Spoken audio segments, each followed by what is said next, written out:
الله أكبر الله أكبر الله أكبر الله أكبر أشهد أن لا إله إلا الله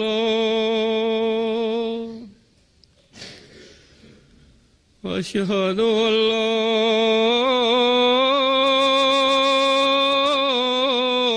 إله إلا الله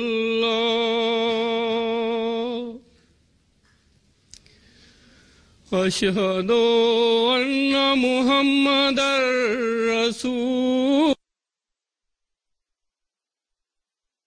الله أشهد أن محمدا رسول الله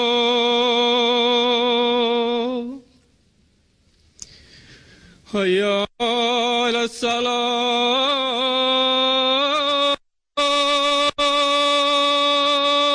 الصلاة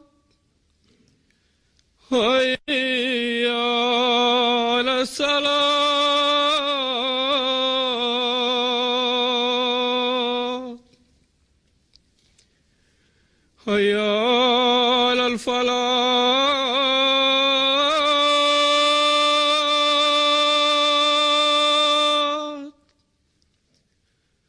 حي على الفلاح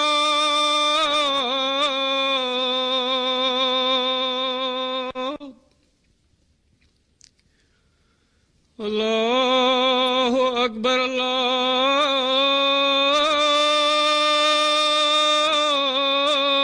الله أكبر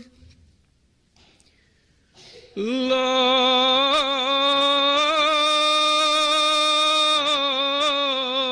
إله إلا الله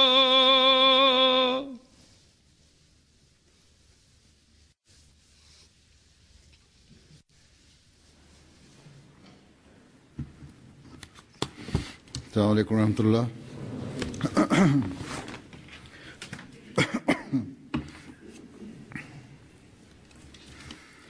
أشهد أن لا إله إلا الله وحده لا شريك له وأشهد أن محمدا عبده ورسوله أما بعد فأعوذ بالله من الشيطان الرجيم بسم الله الرحمن الرحيم الحمد لله رب العالمين الرحمن الرحيم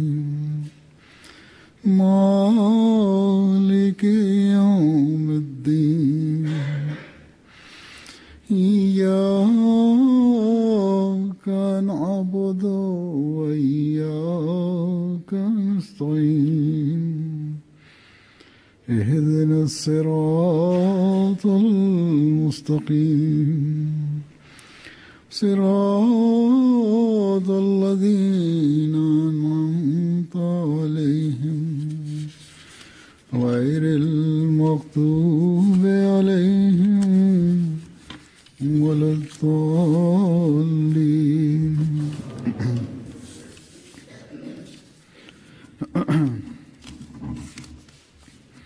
واعتصموا بحبل الله جميعا ولا تفرقوا واذكروا نعمة الله عليكم إذ كنتم أعداء فألف بين قلوبكم فأصبحتم بنعمته إخوانا وكنتم على شفا حفرة من النار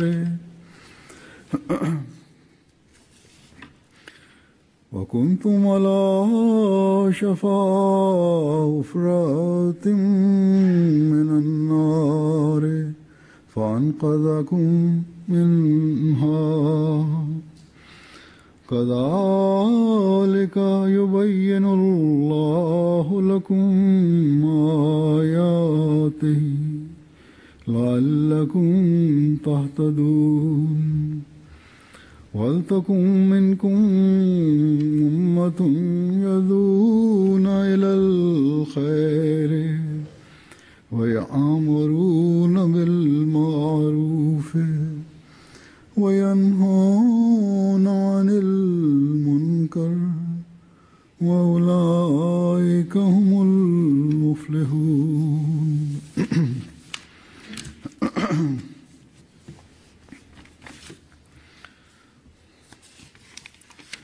ادعو إلى سبيل ربك بالحكمة والموعظة الحسنة ادع إلى سبيل ربك بالحكمة والموعظة الحسنة وجادلهم بالتي هي أحسن إن ربك هو أعلم بمن ضل عن سبيله وهو أعلم بالمهتدين.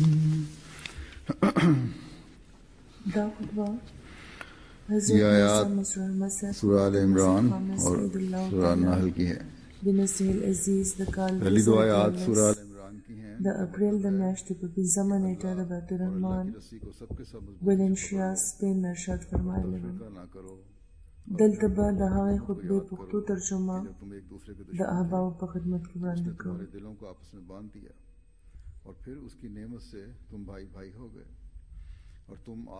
وړومبي دوه آیتونه د سوره ال عمران دي. د دې آیتونو مطلب دا دی چې د خدای پاک رسۍ تاسو ټول ښه په کلکه ونیسئ او تفریقه مه کوئ. د خدای پاک چې کوم نعمت په تاسو دی هغه یاد کړئ چې کله تاسو د یو بل دشمنان وئ نو هغه ستاسو زړونه یو بل سره وتړل. د هغه په نعمت تاسو کې ورورولي پیدا شوه. تاسو اور کې پرېوتو ته جوخت وئ خو هغه تاسو بچ کړئ. خدای پاک داسې خپل آیتونه تاسو بیانوي چې شاید چې تاسو ته نصر هدایت بیا ومومئ. او په کار ده چې تاسو کې د یوه ډله د خلک د نیکۍ طرف ته رابلي او د ښو خبرو تعلیم دې ورکوي او د بدو خبرو نه د هغوی منع کوي. عمده خلک دي چې کامیابي به بیا مومي.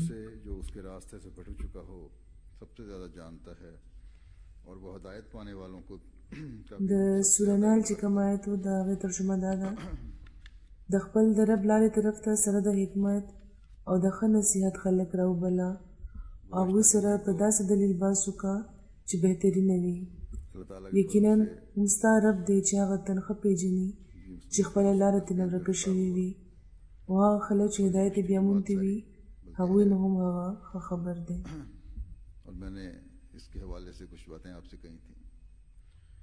تیره جمعه د الله په فضل د سپین د دې دویم جومات پرانیسته شوی وه. ټول جومات ډېر خوشحاله وو بلکې دی او ما هم په دې حواله تاسو سره یو څو خبرې کړې وې. په دې حواله د ځینو خبرو طرف ته نور هم ستاسو پام ګرځول غواړم. لکه څنګه چې مونږ د دنیا هر ځای کې ګورو او حضرت مسیح موعود علیه السلام فرمایلی هم دي چې دا وخت زمونږ جومات ته د جوماتونو ډېر ضرورت دی. دا د خدای کور وي. کم کلی یا په کم ښار کې چې زمونږ جومات جوړ شي نو پوه شئ چې هلته د جومات د ترقۍ بنیاد کېښودلی شو. फिर खुदा که یو खुद मुसलमानों को کلی یا ښار داسې وي چې هلته د مسلمانانو شمېر لږ وي یا مسلمانان هلته ډوبینه او هلته د اسلام ترقي غواړي نو یو جومات پکې جوړ کړي. महज लिल्लाह से किया بیا नफसानी خدای پاک به आवाज़ या किसी शर को हरगिज दखल ना हो. مسلمانان په خپل هلته راولي. خو شرط دا دی چې دا جومات د په पहले भी कई दफा पेश कर اخلاص جوړ شوی وي، लेकिन इसमें صرف خدای لپاره دی وي. इतनी अहम है په نیت کې د نفسانی اغراضو یا د څه شر هیڅ دخل نه وي نو الله به خدای پاک ورله برکت عطا کړي. कि खाना खुदा है, دا اقتباس ما مخکې هم ډېر ځل تاسو ته وړاندې کړی دی، पेश नजर रखनी चाहिए. خو دې کې چې کومه خبره بیان کړې شوې دي هغه دومره اهمیت لري چې په کار ده چې هر احمدي دی और अल्लाह ताला دا بار بار خپل وړاندې کېږي. की لومړی خبره دا ده چې دا د خدای پاک کور دی. د خدای پاک کور دپاره چې کومې خبرې موږ ته د نظر وړاندې ساتل پکار دي دې طرف ته د توجه ضرورت دی. तवज्जो देनी होगी. که دا یقین لرئ چې خدای شته और जब खुदा او د خدای په فضل هر احمدي په دې یقین قایم دی چې خدای شته होगी तो फिर نو इबादत بیا के साथ साथ د हغه د کور احترام बंदों के عزت करने की तरफ भी او د هغې د آبادولو طرف ته به هم توجه ورکوئ.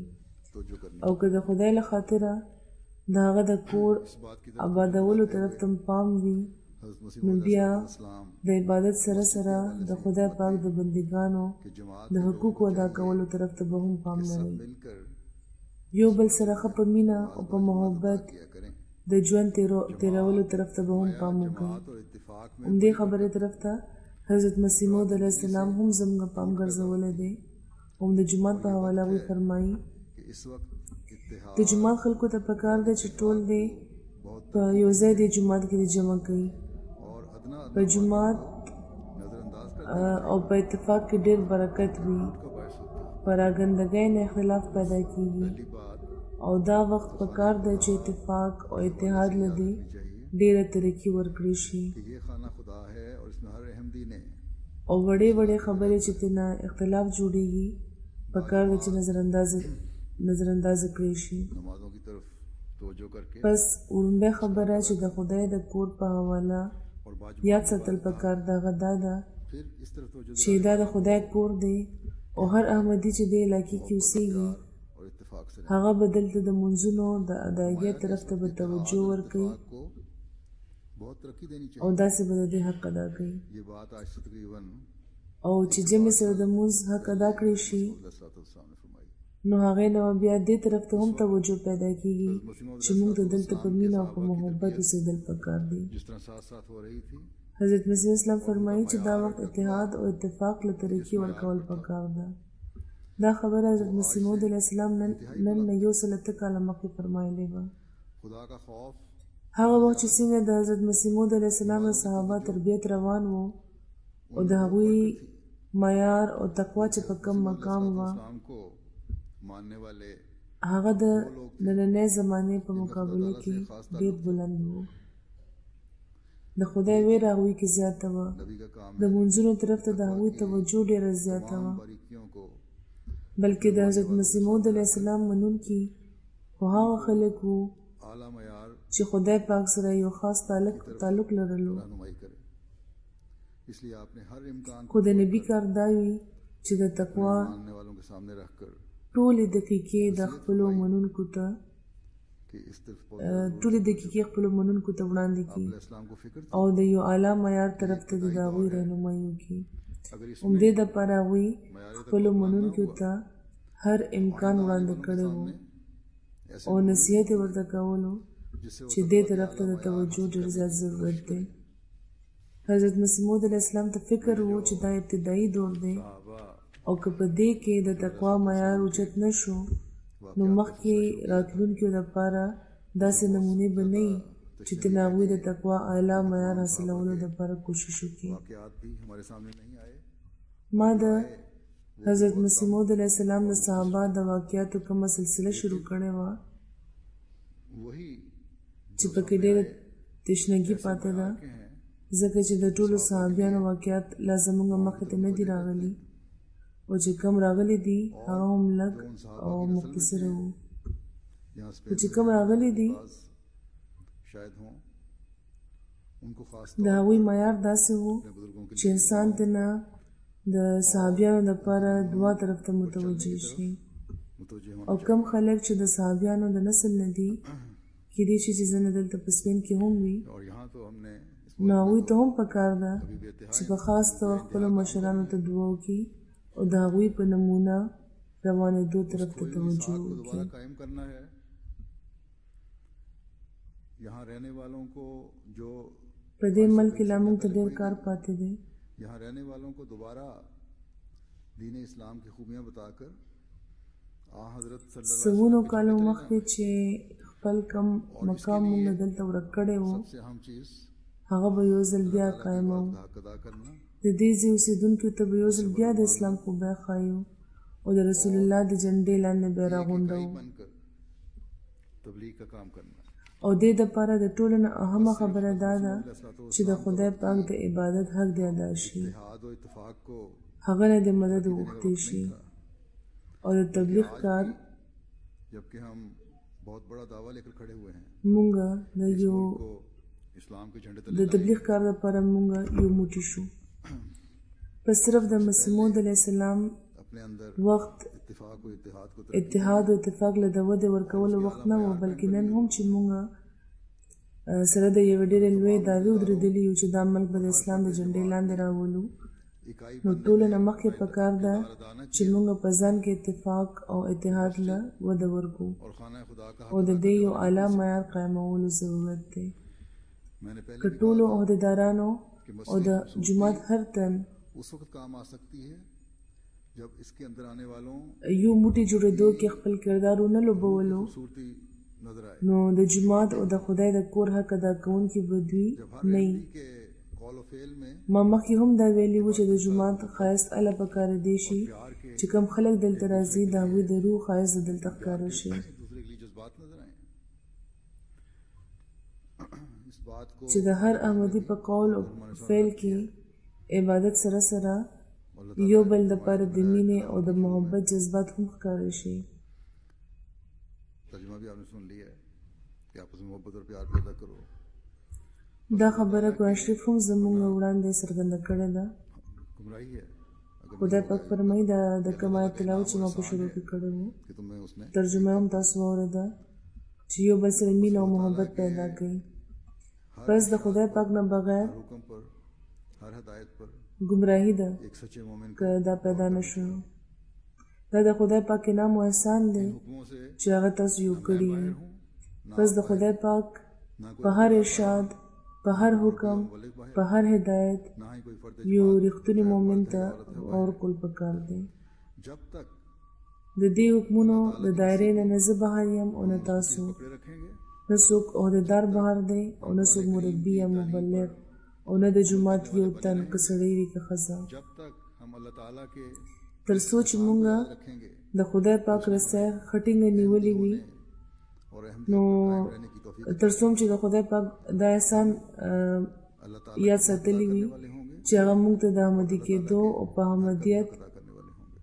قایم پاتې کېدو توفیق عطا کړی دی، हजरत نو موږ به د خدای پاک او د هغه د کور حق به هم ادا کولی شو. सादिक और ज़माने के इमाम की बातों को मजबूती से थामे रखेंगे.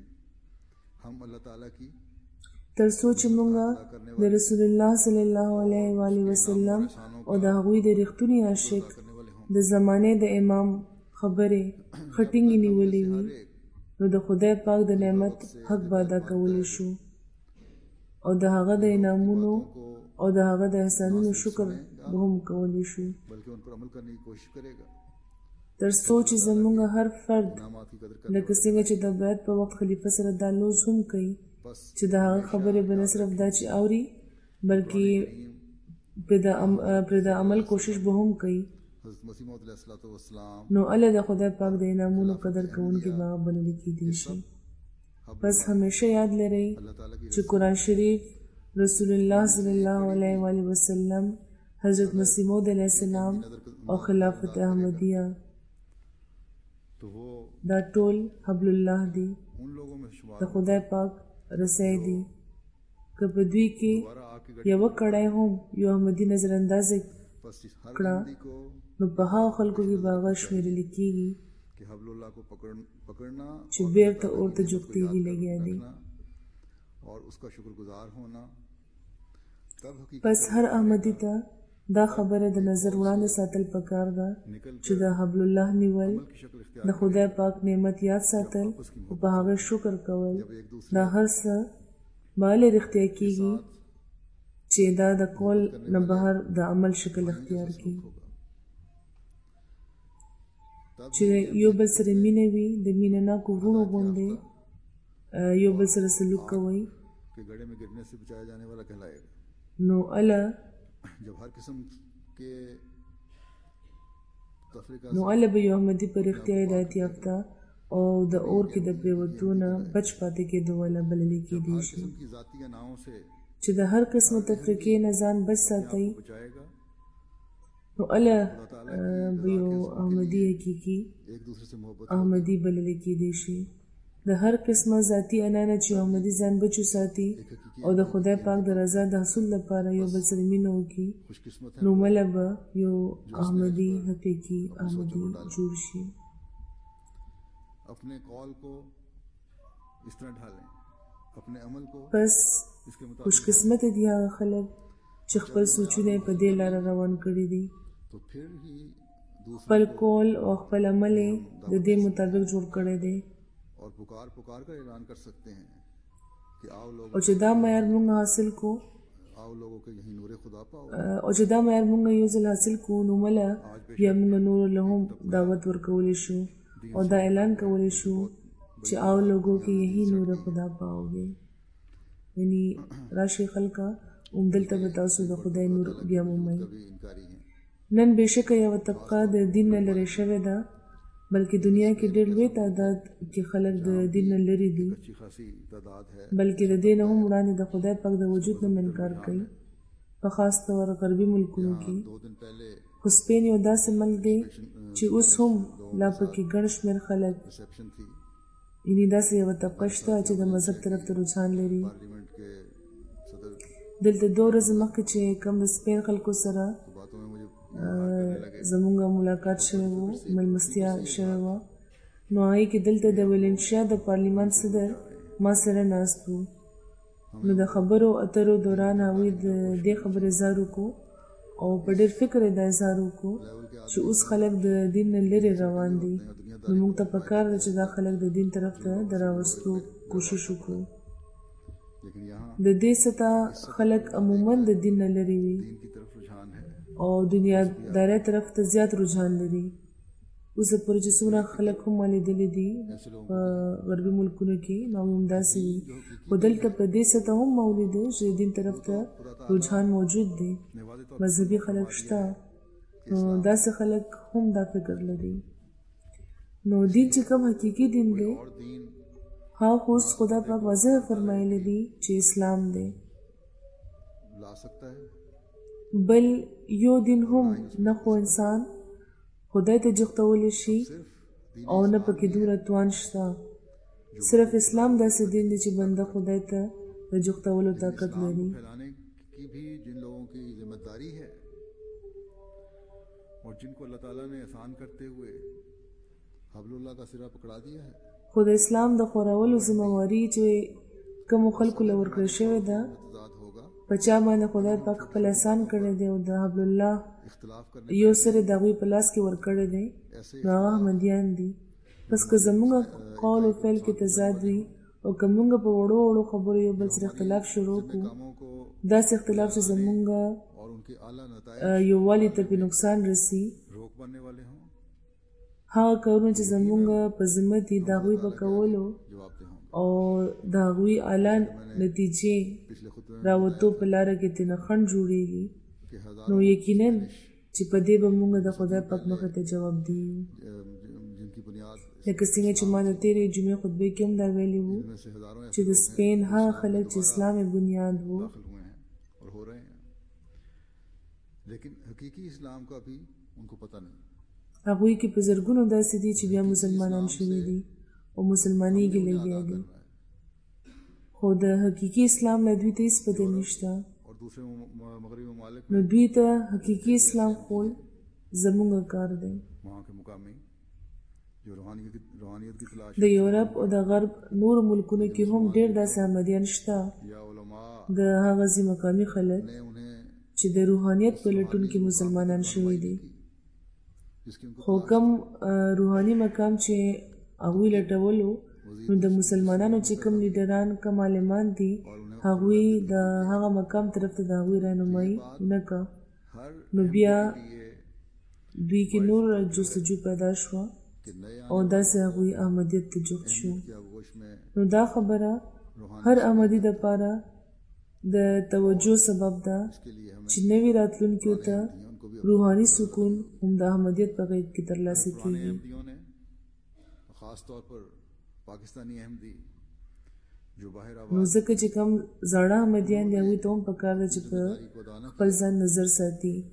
که دې پخوانو احمدیانو او په خاص طور هغه پاکستاني احمدیان दूर करने वाले چې د ملک نه بهر اوسېږي که دوی خپله ذمهوارۍ پوره نه کړي نو دا کم خلک چې د صداقت لټون کوي जिम्मेदारी को समझ نو هغوی د دین نه لرې کولو کې به د دوی هم یو کردار وي. जिक्र किया है इसमें मैंने بس هر احمدي ته پکار ده چې په خپلو ذمهوارو پوه شي. मुख्तसरन د کومې مېلمستیا چې ما ذکر وکړو तो एक په هغې کې ما په اختصار د اسلامي تعلیماتو खास खाने के ځینې اړخونه بیان کړي وو. स्कार्फ वगैरह बांधा हुआ था نو یوه مېرمنه چې ما ته هم د سپین ښکارېده कि मैं मुसलमान हूँ د روټۍ نه پس ملاوېدو له راغلې وه मैंने कहा आप په سر سکاف تړلی و. लगती हैं और ما ته ویل چې زه مسلمانه یم او دا هم چې د مسلمانانو د فلاني تنظیم عہدیدار هم یم. ये कहने लगी कि इस्लाम की खूबसूरत तालीम دا یې راته ویل چې د اسلام ښکلی تعلیم تاسو ډېر په ښه رنګ بیان کو او زه پرې ډېره خوشحاله شوم. जब मैंने उन्हें ये कहा कि आप स्पेनिश लगती हैं نو ما ورته ویل چې تاسو عمر سپین ښکاري. सब गफर जो हैं पुराने मुबलक थे उनके एक बेटे मेरे साथ खड़े थे نو مولوي کرم الهي ظفر صاحب زموږ پخوانی مربي وو. कबूल किया د هغوی یو زوی ما سره ولاړ و. किया था هغوی ویل چې دا هم د سپین ده خو اوس یې اسلام قبول کړی دی. कि नहीं هغوی لفظ د کنورټ استعمال کړی و. अपने दीन یعنی مطلب یې دا و چې عقیده یې بدله کړه او مسلمانه شوه. दोबारा نو هغې مېرمنې فوراً وویل چې نه ما عقیده بدله کړې نه ده بلکې د خپل پلار نیکه عقیده مې بیا خپله کړه. अपनी बुनियादों और अपनी रूट्स की तलाश है نو دلته ډېر خلک داسې دي چې د خپل پلار نیکه دین ऐसे इलाकों में ऐसे लोग خپل بنیادونه خپلې جړې لټۍ لګیا دي. نو په داسې علاقو کې बार बार मैं कह په रहा हूँ داسې خلکو کې अगर इस काम موږ ته په ډېر کوشش کار کول پکار دی. हालतों को खुदा ताला के हुक्मों के मुताबिक خو زه بار بار دا وایم چې که موږ په دې کار کې برکت غواړو نو پکار ده چې په خپلو حالتونو دې د एक अहमदी बचा پکار ده چې خپل حالتونه دې د خدای پاک د حکمونو مطابق جوړ کړو. ये फरमाया څوک چې د حقیقي اسلام تنده لري د هغوی دا تنده موږ ماتولی شو هم یو احمدي دا کولی شي. कि क्या حضرت مسیح موعود علیه السلام چې دا فرمایلی دي چې که جماعت هم جوړ کړو نو پوه شي چې د اسلام د ترقۍ بنیاد هم کېښودو نو ورسره یې دا شرط هم ایښی چې د جومات د جوړولو نیت کې ښه اخلاص پکار دی نو مله به فایده کېږي. بس د جومات په قایمولو کې او د جومات په آبادولو کې هم اخلاص پکارېدی شي. هېڅ قسمه چالاکي او خیاري عقل او علم نه. पहली और बुनियादी चीज़ है دا څیزونه هم ورسره پکارېږي خو وړومبی او بنیادي څیز اخلاص دی. د خدای پاک د رضا حصول وړومبی او بنیادي څیز دی. او که موږ د ذاتي مفاداتو عهدو او انا نه بالا سوچ وکړو और मस्जिद बैतुर्रहमान نو بیا انشاءالله के खुश د پیډرو آباد مسجد بشارت برکتونه به هم وګورو मस्जिद के इफ्ताह में او د ویلنشا د بیت الرحمن د تعمیر ښه نتیجې به هم موږ ته ښکاره شي. और इतने बड़े पैमाने पर ये د دې جومات د پرانیستې د دستورې نه پس لکه څنګه چې ما وویل جومات احمدیه के अलावा د یو مېلمستیا انتظام کړی و چې پکې د ګاونډیانو نه علاوه ښه تعلیم یافته خلک سرکاري افسران او سیاستدانان और बड़े یعنې د هرې طبقې خلک پکې شامل وو अक्सर ने ये कहा कि इस्लाम او ډېر خاص سره د دوی ټولو واخیستو. आज हमने पहली दफा सुनी ډېرو خلکو پکې دا وویل چې د اسلام ښکلی تعلیم نن موږ په وړومبي ځل واورېدو. کار کرنے والے ہیں. زه پکې دا هم وویل چې موږ ډېر جذباتي کېدو لګیا وو، بلکې ځینې چې د خدای پاک د وجود منکران وو، ایتھیسټ چې ورته ویل کېږي، هغوی هم دا وویل چې موږ ته د مذهب په باره کې د ډېرو خبرو پته ولګېده. وہ کافی جذباتی تھے. بلکې ډاکټر منصور صاحب ماته وویل چې د هغوی یو واقعتکار کی ہستی پر یقین ډاکټر ډېر جذباتي وو. اگر کوئی بتا پس سکتا نن تو جماعت هم جماعت احمدیه جو حضرت مسیح موعود یعنی هغه خلک چې د حضرت مسیح موعود علیه السلام منونکي دي، جو حضرت مسیح علیہ السلام کی جماعت میں شامل ہیں. هغه خلک چې د مسیح موعود علیه السلام په جماعت کې شامل دي، چا دپاره چې چې خدای پاک د حبل نیولو سامانونه جوړ کړي دي، هغوی نورو ته د خدای پاک په هسته یقین او د مذهب ښایست کولی شي. یہ آپ لوگ بعد میں پروگراموں میں بھی دیکھ لیں گے، رپورٹس میں بھی شائع ہو جائے گا. MTA نے بھی انٹرویو ریکارڈ کیے ہیں. دا به تاسو وروسته په پروګرامونو کې هم وګورئ او رپورټونو کې به هم چاپ شي. MTA هم انټرویوز ریکارډ کړي دي. میلمستیا ته راغلي د ګڼ شمېر خلکو چا چې خپل تاثرات بیان کړي دي د جومات په باره کې، د اسلام په باره کې. په دوی کې لکه څنګه چې ما وویل د ویلنشا د سنډه سپیکر هم وو، هغوی چېرته تللي وو، کتنا فاصلہ ہے شاید چې مډرډ ته تللي وو. لگ جاتے ہیں تقریباً. د دې ځای اوسېدونکي خبر دي چې څومره لاره ده. دیر ہو گئی ان کو په ریل ګاډي کې تقریبا 2 غنټې ولګي، کہہ دیا کہ نو په هغوی ناوخته شوی وو. د هغوی سټاف خو دا وویل چې هغوی به رانشي، یہاں پہنچے 1 گھنٹہ پہلے پروگرام سے اسٹیشن پہ. خو هغوی په سټیشن د پروګرام نه 1 غنټه مخکې راورسېدل او ډرایور ته وویل چې سیده جومات ته لاړ شه. انہوں نے بتایا کہ آج دوپہر میں وزیر خارجہ کے ساتھ خپل سرکاري کار له دوی تللي وو. ما ته وویل چې نن مې د خارجي چارو وزیر سره کتنه وه، نو غرمه مې هلته تېره کړې ده. خو بیا هم هغوی د جومات پروګرام له اهمیت ورکړو او نیغ دلته تشریف راوړو. بڑی دلچسپی سے باتیں او مخکې د هغوی خیال دا و چې 1 غنټه به دلته ناست یم او بیا به ځمه، خو بیا ناست وو. ښه په دلچسپۍ خبرې واورېدې، خبرې وکړې او ویل چې ډېر ښکلی تعلیم دی د اسلام چې تاسو بیان کو. نو همدغه رنګ کئی اور لوگ بھی تھے جو یہاں آئے ہوئے تھے، سیاستدان تھے، وکیل تھے، ڈاکٹر تھے. نور هم ډېر خلک راغلي وو، سیاستدانان، وکیلان، ډاکټران، د پارلیمان غړي. بڑا اچھا تاثر لیا. جیسا کہ میں نے ټولو ډېر ښه اثر واخیستو. جو اسپین کی جماعت نے لکه څنګه چې ما وویل چې دا وړومبی اور 108 تقریب و چې د سپین جومات یې انتظام په دې پیمانه کړی وو. د سپین 108 خلک ورله راغلي وو. مخالف تھے یہاں مسجد بنانے کے.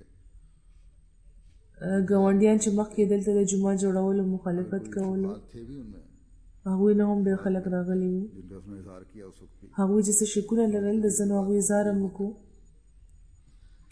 نو زما د تقریر نه پس هغه ختم شول. حقوق اور اسلام میں اس کی اہمیت سے ہی بات شروع کی تھی.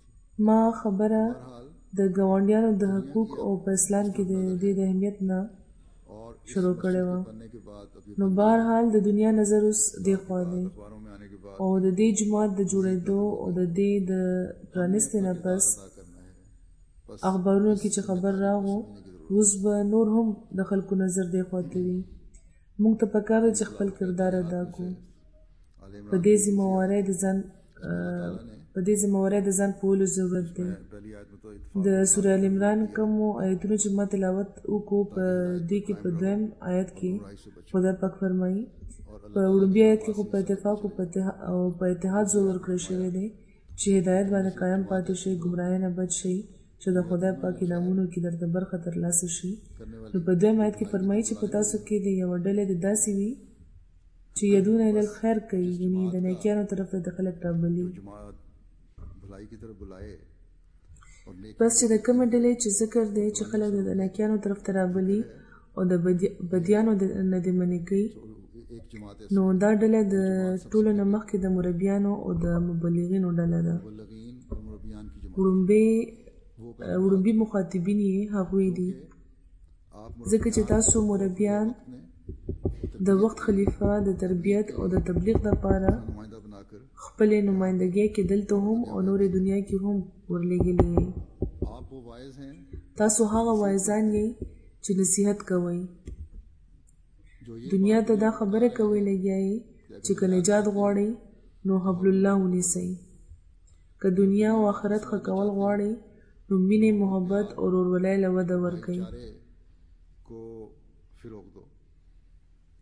که مربیان او مبلغین په خپله اعلی معیار قایم نه کړي نو دنیا ته به څنګه نصیحت کوي؟ तो दुनिया को किस तरह नसीहत करेंगे. د مربیانو کار د جماعت تربیت هم دی او تبلیغ هم. तबलीग دواړو کارونو دپاره दोनों कामों के लिए لویه حوصله لرل او د لوی حوصلې اظهار هم ډیر ضروری دی. और बुलंद हौसला दिखाना बहुत जरूरी है. د صبر اعلی معیارونه قایمول ډیر ضروری دی. د اطاعت اعلی معیار په خپله او په نورو هم قایمول ډیر ضروری ده.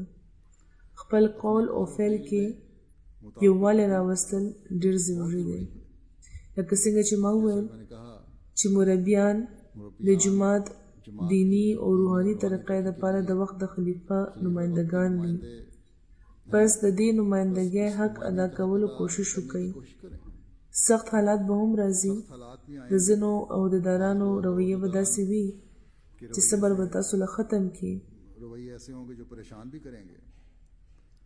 बाज़ मौक़ों पर सब्र का पैमाना भी लगा. آخر انسان دی، خو په داسې حال کې فوراً دعا او استغفار او دا سوچ وړاندې راولي چې موږ خو خدای دپاره خپل ژوند وقف کړی دی. जिंदगियां वक्फ की हैं. موږ دا لوس کړی دی، अहद किया है دا عهد کړی دی چې د جماعت د تربیت اعلی معیار به قایمو او دنیا چې لاره ترې خطا شوې ده हज़रत सल्लल्लाहु अलैहि वसल्लम هغه به د رسول الله صلی الله علیه وسلم د جنډې لاندې راولو. چې سوچم دا وي نو د هیچا خبره بیا تاسو د خپل د مقصد حصول یا د حصول د کوشش نه لرې کولی به نشي. العزت لله به هر وخت ستاسو وړاندې وي. सामने रहेगा. کم عهد د خپل د ژوند وقف کولو چې تاسو کړی دی دا به ستاسو وړاندې وي. خپل نه بلکې د خدای پاک عزت او د هغه لویوالی به ستاسو وړاندې وي.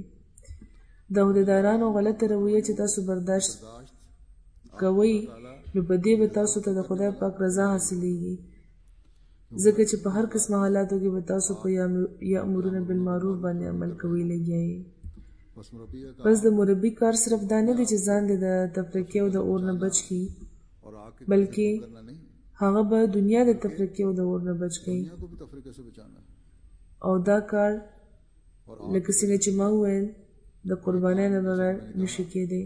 कुर्बानी के बगैर नहीं. په دویم نمبر د دې آیت لاندې د هغو خلکو ډله هم راځي वो ग्रोह भी چې جماعتي عہدیداران دي जो जमाती چا چې خپل ځان د جماعت خدمت لپاره وړاندې کړی دی. जमाती खिदमत के लिए جماعتي عہدیدارانو ته هم یو امانت سپارلی شوی وي او کم خلک چې د امانت حق نه ادا کوي هغوی د خدای پاک په ګرفت کې راتلی شي. वाज़ेह तौर पर अल्लाह ने फरमाया قرآن شریف کې خدای پاک واضح فرمایلی دي چې تاسو نه به پوښتنه کیږي او د امانت حق به ومنه ادا کیږي. ادا کیدی شي چې انسان په خپل قول او په فعل کې یووالی پیدا کړي. عہدې صرف عہدې اخیستو دپاره نه وي بلکې دې دپاره وي چې د اخلاص او د وفا نمونې په خپله او په نورو هم قایمې کړي. और करवाने के लिए हों. सैयदुल कौम खादिमुहुम का इरशाद हमेशा पेश नज़र हो. ओहदेदारान के د سید القوم خادمهم ارشاد د هر وخت ستاسو وړاندې وي अफराद जमात को भी नेकियों पर कायम करने वाले हों.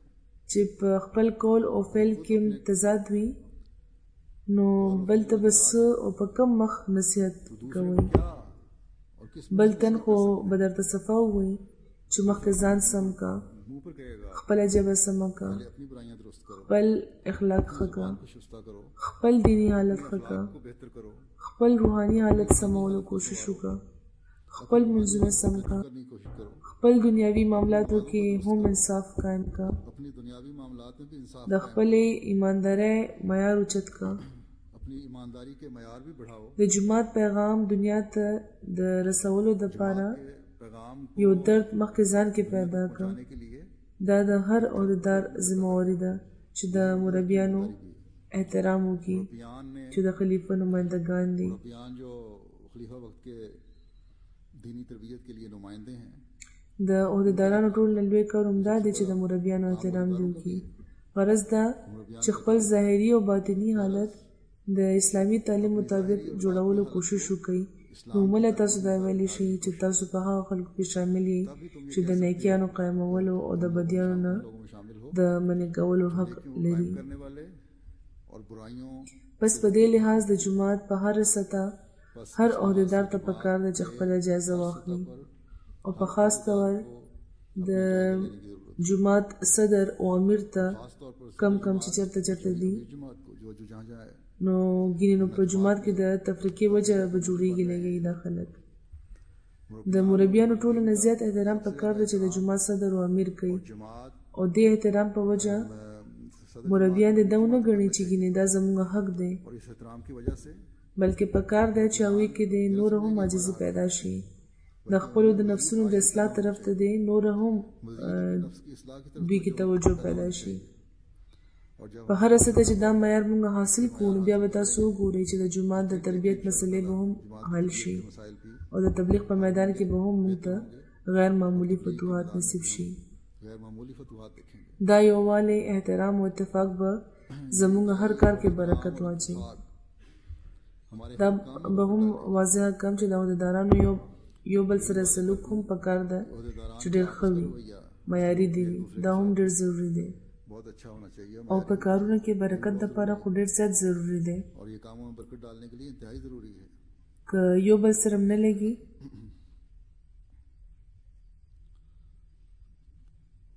اختلافات هم زیاتېږي،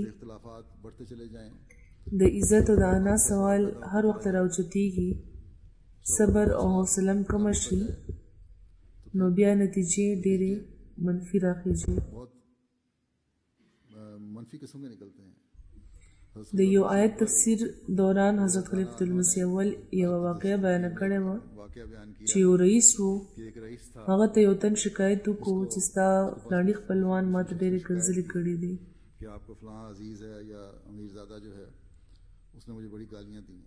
هغه رئیس خپل خپلوان راوبللو او ورته ډېر بد رد وویل، ډېرې کنځلې ورته وکړي، خو هغه ورته چوپ ولاړ.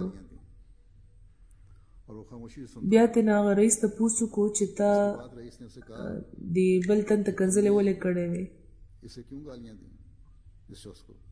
نو هغه ورته وویل چې مخکې هغه ما ته بد رد ویلي وو نو ما پې صبر ونه کړی شو نو ځکه مې ورته کنځلې وکړې. نو رئیس ورته وویل چې ما تا ته دومره کنځلې وکړې او تا چوپ چاپ واورېدې، نو مطلب دا دی چې خبره دا نه ده چې تا کې صبر نشته، صبر خو تا کې وو نو ځکه دې زما دومره خبرې واورېدې. هغه بل تن ته تا ځکه کنځلې وکړې یا د ضرورت نه زیات بد رد دې ورته وویل چې هغه تا نه کمتره و یا تا ته د ځان نه کمتره ولګېدو یا تا وګڼل چې هغه تا نه کمتره دی. که تا صبر کول غوښتل نو صبر دې کولی شو لکه څنګه چې زما په مخ کې دې وکړو. دا زما مقصد و چې ستا د صبر امتحان واخلم او تا زما مخې ته صبر وکړو. پس دا د صبر معیار دی، د خپل د حیثیت یا د طاقت نه اوچت تن مخې ته چې مونږ څنګه صبر کوو، کوم هغه شان صبر مونږ د ځان نه کمتره یا د خپلو برابرو سره هم وکړو نو هر قسمه فتنه او فساد ختمولی شو. دنیا ته موږ نصیحت کوو، د اسلام ښایسته تعلیم ورته ښایو، خو چې وخت راشي نو زموږ اکثریت د صبر نه کار نه اخلي. که دا معیار موږ حاصل کړو نو د تبلیغ میدانونه به نور هم په موږ فراخه شي. د جماعت عام خلک دا ونه ګڼي چې لکه دا ټوله ذمهواري صرف د واقفینو او د عهدیدارانو دي. یو بل سره مینې له وده ورکول، صلح قایمول، د خدای پاک رسۍ ښه په ټینګه نیول، د خدای او د رسول خبرې اورېدل او په هغوی عمل کول، د حضرت مسیح موعود علیه السلام تعلیم مطابق د خپلې تقوا معیار اوچتول او د خلیفه خبره منل، دا د هر احمدي ذمهواري ده. همداسې د جماعت یووالی هم قایم ساتلی شي. د عہدیدارانو عزت او احترام کول او جماعتي معاملاتو کې د هغوی اطاعت کول دا د جماعت په هر تن باندې فرض دی. خپلو تعلقاتو کې هم که کور کې یا د کور نه بهر د خپلو اخلاقو اعلی نمونې قایمول د هر احمدي ذمہواري ده. اومله به د اوره بچ کېږئ. او بیا خدای پاک دا نه دی ویلي چې تبلیغ صرف د مبلغینو کار دی یا صرف د هاو خلکو کار دی چې ځان د دعوت الله د پر وړاندې کړي دی. بېشکه چې خدای پاک د یو ډلې ذکر کړی دی خو د دعوت الله حکم عام دی.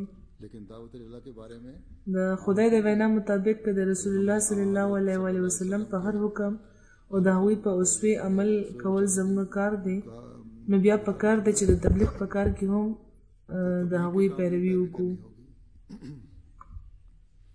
اللہ تعالیٰ نے جو میں نے تیسری آیت سورہ نحل کی پڑھی اس سورہ نحل کم دریم آیت ما تلاوت کوي کې خدا پاک کوم دا فرمایلی دی ذمہ داری ہم پہ ڈالی ہے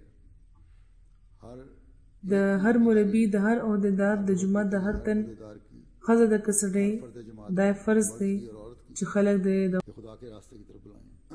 اوس دنیا کې چې تاسو تعارف ذاتی کې لګیا دی خلک تاسو طرف ته متوجه کیږي لګیا دي. د جماعت جوړولو نه پس د تبلیغ نوې لارې په تاسو پرانستل کیږي لګیا دي. اخبارونو هم تاسو باره کې لیکل شروع کړي دي نو بیا دې نه فایده واخلئ د تبلیغ په حکمت پوه شئ او بیا دا فریضه ادا کړئ. خدای پاک تبلیغ دپاره چې کوم د حکمت لفظ استعمال کړی دی نو د دې ډېر مطلبونه دي. مختلفو حالاتو مختلفو خلکو دپاره لارې په نښه کړي دي کومو خلکو سره او څنګه به تعلق ساتي. وړومبۍ خبره خدای ده چې د دین علم حاصلول ډېر ضروري دی چې د قرآن او د تفسیرونو په لوستو حاصلېدی شي. خپل دلیلونه مضبوط کړئ. بیا ځینې نورې خبرې دي چې نور وضاحت ترې نه کېږي. په احادیثو کې رسول الله صلی الله علیه وسلم فرمایلی دي د هغوی په ذریعه خپل دلیلونه مضبوط کړئ. اسلام سره سره د رسول الله صلی الله علیه وسلم په ذات هم ځینې اعتراضونه کېږي نو د هغوی باره کې مضبوط دلیلونه قایم کړئ د حاصلولو کوشش وکړئ. بیا د حکمت مطلب عدل هم دی. په بعض کې داسې خبرې او داسې دلیلونه هیڅ چېرې هم نه دي راوستل پکار چې په اعتراضاتو مبني وي او په ځای د دې چې د اسلام د تعلیم ورکولو په موقع یو مسلمان د انصاف تقاضې پوره کړي ځینې داسې خبرې وشي چې د ښه په ځای بد اثر غورځوي او د انصاف په ځای په ظلم مبني وي. غیر احمدیانو کې موږ ګورو چې چېرته چې هغوی د علم په لحاظ ښکته کېږي نو فوراً ظلم کنځلې او داسې خبرې شروع کړي چې د خدای د حکمت په ځای ته نه د هغوی خپل ګند ظاهرېږي.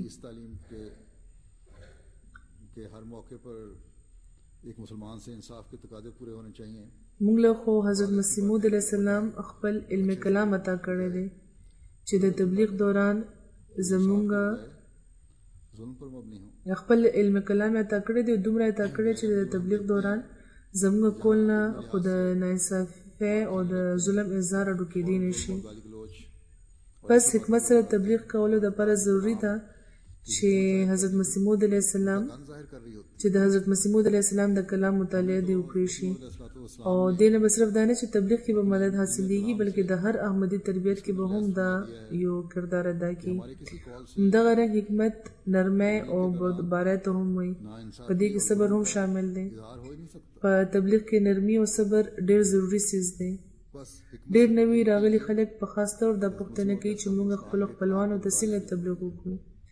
ځینې نږدې خپلوانو دپاره د هغوی په زړونو کې ډېر درد وي د یوې بېچینۍ کیفیت وي په خاص طور چې خپلو خپلوانو سره دوی د احمدیت خبره کوي نو په ځای د دې چې دا خلک د دوی خبره واوري سخت غوسه شي او په سختۍ ورسره خبرې شروع کړي نو هغه وخت د یو احمدي کار دا دی چې د نرمۍ او د صبر مظاهره دې وکړي. دا حکمت دی او دا ډېر ضروري څیز دی. د ډېرو خلکو زړونه په حکمت نرم شي د صبر او د نرمۍ په وجه نرم شي. ډېر خلک خپلې واقعې لیکي چې داسې ښکار دی چې زموږ صبر او حوصله ختمیږي لګیا ده، خو بیا هم موږ صبر پرې نه ښودو او زموږ د دې صبر په وجه زموږ فلانې خپلوان اوس بیعت وکړو او په جومات کې شامل شو. بیا خدای پاک په قرآن کې د حکمت چې کوم لفظ استعمال کړی دی د دې یو مطلب په لغت کې دا هم دی چې هغه څیز چې د جهالت نه منع کوي، یعنی تبلیغ کوونکي ته داسې خبرې کول پکار دي چې نور خلک پرې د جهالت خبرو نه منع شي. هغه خبرې دي د هغوی د مزاج مطابق دي، دا نه چې ستاسو د خولو نه داسې خبرې وځي چې د هغوی جهالت په نور هم زیات شي. بېشکه د مولیانو یوه طبقه یا د ځینې داسې خلکو طبقه چې زړونه سخت شوي دي او د خدای پاک تقدیر هغوی دپاره د جهالت مرګ مقدر کړی دی، خو که حکمت سره د هر تن د طبیعت او د علم حالت باندې د انسان مخکې ځان پوه کړي او بیا د خبرو کې نو بیا زړونه نرمېدل شروع شي او انسان که مني نه هم نو بیا هم خاموشه ضرور شي. بلکې کم خلک چې د خدای او د مذهب منکران دي د هغوی زړونه هم نرم شي او د غلطو او د جاهلانه اعتراضونو نه هغوی منع شي. د دې مېلمستیا مثال به دلته ورکړم. دلته راغلي خلکو کې ډېر لامذهبه هم وو.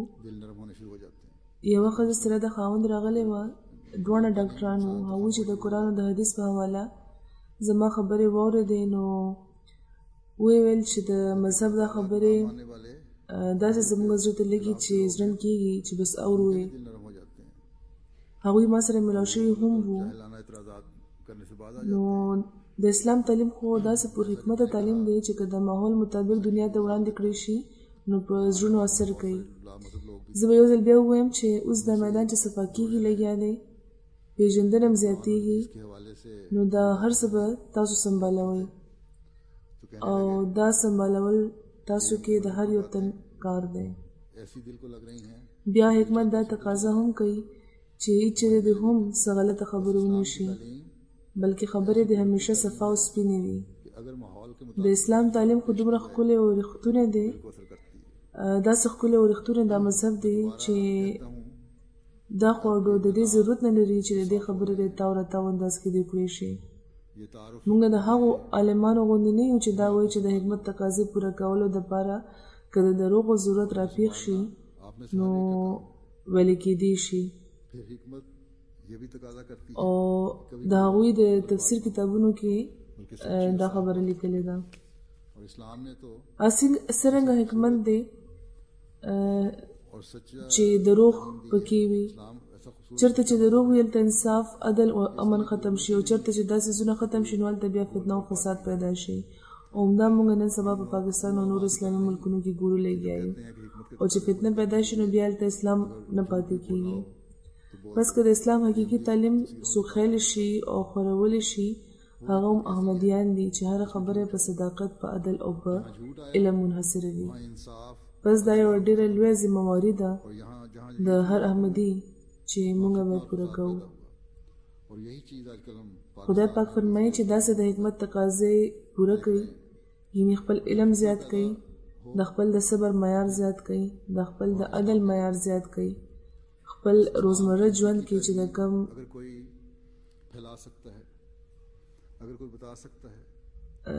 څیز اظهار کېدی شي هغه وکړي. خپل ځان کې مزاج شناسي پیدا کړي، ځکه چې د مزاج شناسۍ نه بغیر تبلیغ نشي کېدی. مزاج شناسي هم د تبلیغ یو چل دی. نو اله به ستاسو باز د اعلی درجې کېدی شي. ستاسو تبلیغ به پر حکمته کېدی شي او تاسو به هم په موعظه حسنه عمل کوونکي یئ. د موعظه حسنه مطلب دا دی چې داسې خبره چې زړه پرې نرم شي. بس چې کومه خبره د حکمت تقاضې پوره کوي هغه زړونه هم نرموي. دلته مختلف قومونه آباد دي، دوی دپاره به په مختلفو طریقو سوچ کوي چې څرنګه دوی ته په ښه رنګ تبلیغ وشي. دې دپاره هم خدای پاک رهنمایي فرمایلې ده چې جادلهم بالتي هي احسن، یعنی تبلیغ په داسې احسن دلیل او سره د حکمت وشي، ستاسو نصیحت په زړونو داسې ولګي چې زړونه پرې نرمېدل شروع شي. تبلیغ کول د هر احمدي کار دی، د هغې نتیجه ظاهرول د خدای پاک کار دی، هدایت ورکول د خدای کار دی. خو دې کار دپاره لکه څنګه چې ما په سر کې ویلي وو چې د ټولو نه زیات ضرورت د دې دی چې خپل حالتونه بدل کړئ. عمله خبره اثر کوي، دلیلونه الله اثر کوي. حضرت مسیح موعود علیه السلام په یوه موقع د نصیحت کولو طریقې طرف ته دا رهنمایي فرمایله ده. فرمایي چاته چې نصیحت کول غواړي هغه ته په خوله نصیحت وکړي. یوه خبرې وي چې په یوه پیرایه ادا کړې شي نو یو تن به ستاسو دشمن کي، خو که په بله پیرایه بیان شي نو هماغه تن به پرې ستاسو ملګری شي. پس خپل عمل د جادلهم بالتي هي احسن مطابق وساتئ. د دې طرز کلام نوم خدای پاک حکمت ایښی دی. پس دا په حکمت خبره کول یو بل سره هم ضروري دی او د تبلیغ دپاره هم، تربیت دپاره هم ضروري دی او دنیا خدای طرف ته د رابللو دپاره هم. د تبلیغ لارې خو خدای پاک په خپل فضل پرانیستې. اوس دیو لارو نه فایده اوچتول او یو ځای د یو تحریک په صورت د تبلیغ میدان ته ورکوزېدل د جومات د خلکو کار دی. دا په تاسو منحصره ده چې تاسو دا کار تر کومه حده پوره کوئ. اخبارونو خو د جومات په حواله خبرونه ولګول چې د اسلام جنډې دلته ودرېدې. خلیفه وویل چې په 18مه پېړۍ کې موږ دې ځای نه ښکلي شوي وو، اوس به موږ دلته واپس راځو. خو په دې خبرونو خو زموږ مقصد نشي حاصلېدی. همداسې خبرونه خو د حضرت قدرت المسیح رابع رحم الله په حواله هم چاپ شوي وو، یعنې کله چې د پیډرآباد مسجد بشارت پرانیسته شوې وه. خو لږ جاج واخلئ چې 13 کالو کې حاصل کړي دي. کم کامونه چې ترقي کوي هغوی تش په خبرونو نه خوشحالېږي. کم کامونه چې خپل مقصدونه ترلاسه کوي هغوی په دې نه خوشحالېږي چې په تقریبونو او مجلسونو کې میلمنو د خپلو سوچونو جذباتي رنګ کې اظهار کولو، بلکې هغوی خپلې جایزې اخلي، نوې پروګرامونه جوړوي او یو نوي عزم سره یو ځای شي او په هغو پروګرامونو عمل کوي او تر هغې په قلاره نه کیني تر څو چې خپل مقصد حاصل کړی نه وي. وړې خبرې د هغوی په نظر کې هیڅ حیثیت نه لري. دا فکر هغوی نه لري چې د جومات صدر یا امیر صاحب زما باره کې څه ویلي دي، بلکې څوک چې ورته داسې خبرې ورسوي هغوی ته دوی دا وایي چې د وړو خبرو زما نظر کې هیڅ حیثیت نشته. ما خو د زمانې امام سره د بیت لوز تړلی دی خو هغه به زه پوره کوم. دین به په دنیا مقدم ساتم. که دې خبرو طرف ته مې توجه ورکړه نو خیالونه به مې د انتشار ښکار شي، خپل مقصد به رانه هیر شي. دا خپل همکامه خلک د رسول الله صلی الله علیه وسلم د جنډې د لاندې د راوستو چې کم کار دی نو زموږ ترمنځ اختلافات په دې کار کې خندان ودرولی شي. پس که ما سره همدردي لرئ، جومات سره همدردي لرئ،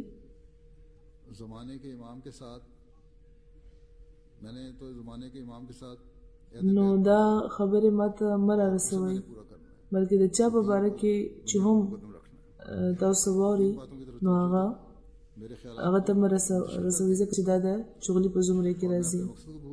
که دا سوچ د هر احمدي، د هر مبلغ، د هر عهدهدار شي نو بیا انشاءالله د انقلاب لارې به نورې هم پراخه شي. پس په هره سطح دا عزم وکړئ، خدام دي که انصار او که د لجنا ممبرانې دي چې موږ به د اسلام د سربلندۍ لپاره هر قسمه تفرقه ختموو او د هر قسمه رنجشونو अगर तुम्हें जमात से और हर किस्म रंजिशों और फितने ब जर न ख़त्म हो खुदा पाक दे मुगल ने दे तौफीक अता की शख्स को भी जिनके बारे में तुम बातें सुनो ये ना बताओ तेरे जुमा मा दे जुमा के द गुंजाइश जिक्र करो په تکنیکی طور خو هغه تعداد چې کوم خاله وو خو مختلف چې کوم حالونه دي نو پاوي کې صد شپږ سو نه زیات خلک دلته موږ کولای شي रास्ते खुलते चले जाए خدا پاک د بهرحال دا مقصد په هر لحاظ بابرکت کی चाहे वो खादिम हैं या अंसार हैं या लजना के मेंबर हैं د یو دعا تحریک هم کول غواړم نواب شاه کې زموږ یو مخلص احمدي ملګری د ورځې مخکې خپل دکان نه را روانو और फितनों को जड़ से उखेड़ना है د پیشې په لحاظ وکیل هم دي دوی सबको इसकी तौफीक نو مخالفینو په ډزې کړې دي او سخت حالت کې دا وخت دوی د کراچي هسپتال کې टेक्निकल داخل دي नहीं है जो बताया था मैंने یو څو ورځې به ورته نور ګوري ډاکټران نو بیا به ویلی شي چې حالت یې د خطرې نه بهر دی او که نه अल्लाह ताला बहरहाल इस هغوی دپاره دعا وکړي چې خدای پاک د ورله شفای کامله او عاجله عطا کړي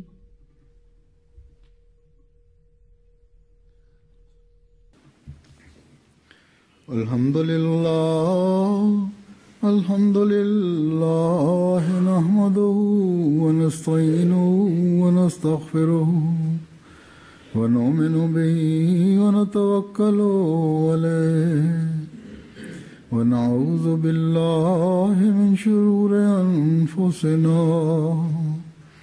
ومن سيئات أعمالنا من يهده الله فلا مضل له ومن يضلله فلا هادي له ونشهد أن لا إله إلا الله ونشهد أن محمدا عبده ورسوله एक दुआ की तारीफ भी करना चाहता हूँ हमारे एक मुखलिस अहमदी दोस्त नवाब शाह के उनको गुज़श्ता 2 दिन पहले वो अपने दुकान से आ रहे थे वकील भी हैं पेशे के लिहाज से मुखालफिन ने गोलियों के फायर करके शदीद ज़ख्मी कर दिया क्रिटिकल हालत में है अभी अस्पताल में कराची में अभी कुछ तरसा और देखेंगे डॉक्टर आइंदा चंद दिन और गुजर गए तब बताया जा सकता है कि ख़तरे से बाहर हैं कि नहीं उनके लिए दुआ करें अल्लाह ताला उनको शिफाए कामिला अजला अता फरमाए इबादल्लाह रहमकुमुल्लाह इन्नल्लाह यामुरु बिल अदलि वल इहसान व इताइ ज़िल क़ुर्बा وينهى عن الفحشاء والمنكر والبغي يعظكم لعلكم تذكرون اذكروا الله يذكركم وادعوه يستجب لكم ولذكر الله أكبر